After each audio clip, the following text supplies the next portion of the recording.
দ্বিতীয় শ্রেণীর প্রিয় শিক্ষার্থীরা, তোমাদের গণিত বইয়ের অধ্যায় ১ পৃষ্ঠা নাম্বার ১৩ এর ফরীয় অঙ্ক লিখে নিয়ে আসছি। তোমরা ভিডিওটা ধৈর্য সহকারে দেখো। আমরা জানি দ্বিতীয় শ্রেণী পর্যন্ত হাজারের মধ্যে অর্থাৎ শতক পর্যন্ত যে কোনো সংখ্যা লিখতে পারা, বলতে পারাটাই তোমার মেইন কাজ। এই জন্য আমি আমাদের এই অঙ্কগুলো নিয়ে আসছি তোমাদের সুবিধার জন্য। দেখো, আমি একটা চার্ট নিয়ে আসছি যে আমাদের যেহেতু শতক পর্যন্ত অর্থাৎ শত পর্যন্ত, সুতরাং আমাদের একক, দশক, শতক এই তিনটা গড় সম্পর্কে তোমাদের জানতে হবে। এখন দেখি আমাদের এই প্রথম প্রশ্ন, ১০০। তাহলে এই যে প্রথম এক কি শত, এর মানে একটা আমরা শতকের ঘরে বসিয়ে দিব। এভাবে একক, দশক, শতক, শতকের ঘরে আমাদের বসবে কত? এই যে। এরপরে দেখি ১০০, শতকের ঘরে এক চলে আসলো। এরপরে ১০, ১০ আমরা জানি এক, ১০, এক দশে, ১০টা দশকের ঘরে এক আর এককের ঘরে ০। তাহলে এই যে দশকের ঘরে এক আর এককের ঘরে ০। ঠিক তেমনিভাবে দ্বিতীয় প্রশ্নটা হচ্ছে ৩৪৯। তাহলে আমরা এখানে আগে দেখি কয় শত?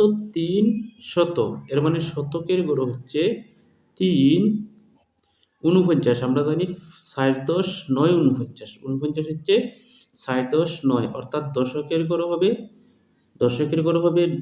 ৪ আর এককের হবে ৯, অর্থাৎ দশকের ঘরে হবে ৪, এককের হবে ৯। এর পরের প্রশ্নটা একটু দেখি, ৫৮৫। তাহলে আমাদের প্রথমটা কি? প্রথমটা হচ্ছে ৫, তাহলে কি শত, ৫০০। তাহলে শতকের ঘরে হবে ৫, শতকের ঘরে ৫৮৫। আমরা জানি ৮৫ হচ্ছে ৮, ১০, ৫, ৮৫। আমরা ১০০ পর্যন্ত তো অবশ্যই শিখেছি প্রথম শ্রেণীতে। এই যে ৮, ১০, ৫, ৮৫, দশকের ঘরে ৮, এককের ঘরে ৫। এর মানে দশকের ঘরে হবে ৮, এককের ঘরে হবে ৫। এখানে হচ্ছে ৫০০, ৮, ১০, ৫, ৮৫। ওকে। এরপরে ৪ নম্বর প্রশ্নটা দেখি, ৬৭২। এই যে ৬, ৬ কি শত, এর মানে শতকের ঘরে হবে ৬।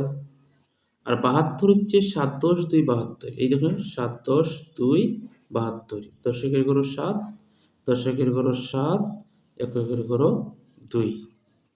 এই হয়ে গেল আমাদের ৬৭২। এরপরে দেখো ৫ নম্বর প্রশ্নটা হচ্ছে ৮০০। তাহলে ৮ শতকের ঘরে ৮ বসিয়ে দিলাম আমি।